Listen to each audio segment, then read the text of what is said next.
Once there was a dog.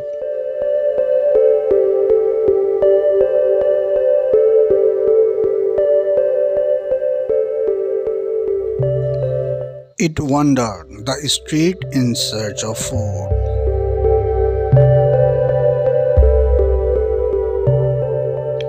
It found a big juicy bone.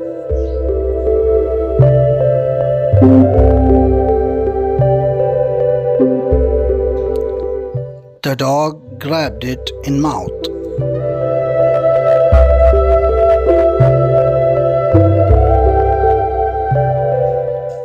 On its way home, it crossed a river. It saw another dog who also had a bone in its mouth. It wanted that bone for itself too.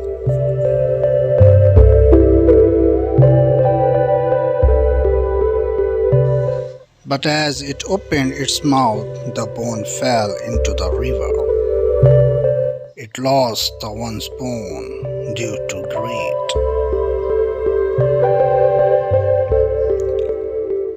Moral: greed is curse. Thank you.